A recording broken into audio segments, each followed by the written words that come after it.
നിങ്ങൾക്ക് റെൻഡർ ചെയ്യാൻ നേരത്ത് ഒരു വൈഡ് ആംഗിൾ വ്യൂ എടുക്കാനായിട്ട് ഇവിടെ വോൾ ഉള്ളപ്പോൾ നമുക്ക് പറ്റത്തില്ല.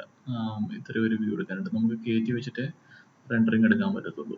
അപ്പോൾ ഉള്ള ഒരു പരിപാടി എന്ന് വെച്ചാൽ നമുക്ക് ഈ ഭിത്തിയുടെ ഇത് ഇപ്പുറത്തോട്ട് പോയി കഴിഞ്ഞാൽ നമുക്ക് റെൻഡറിങ് കിട്ടില്ല. അപ്പോൾ നമുക്ക് ആംഗിൾസ് ശരിക്കും എടുക്കാൻ പറ്റത്തില്ല.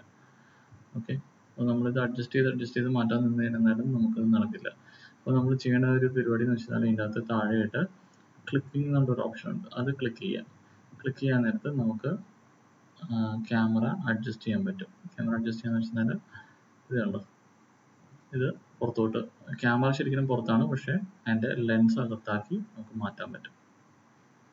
ഓക്കെ, അപ്പോൾ ശരിക്കും ഈ ഒരു ഇതിൻ്റെ അകത്ത് നോക്കുകയാണെങ്കിൽ ക്യാമറ ശരിക്കും നമുക്ക് പുറത്താണ് ഇരിക്കുന്നത്, ബട്ട് സ്റ്റിൽ നമുക്ക് വ്യൂ കിട്ടും.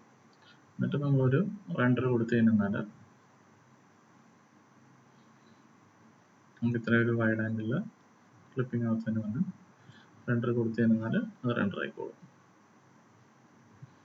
ഇത് ഞാൻ അങ്ങനെ ഒരു എടുത്തൊരു വീഡിയോ പിക്ചറാണ്. അപ്പം അങ്ങനെ ക്ലിപ്പിംഗ് യൂസ് ചെയ്തിട്ട് ക്ലിപ്പിംഗ് വിട്ട് കഴിഞ്ഞാൽ നേരെ ക്യാമറ പുറത്തായി പോകും. ആ ക്ലിപ്പിംഗ് ആക്കി കഴിഞ്ഞാൽ നമുക്ക് ഇതിൻ്റെ അകത്തുനിന്ന് ലെൻസ് മാത്രമായിട്ട് അകത്തോട്ട് എടുക്കാൻ പറ്റും ക്യാമറ. അപ്പോൾ ആംഗിൾ അങ്ങനെ തന്നെ നമുക്ക് കിട്ടും. ഓക്കെ.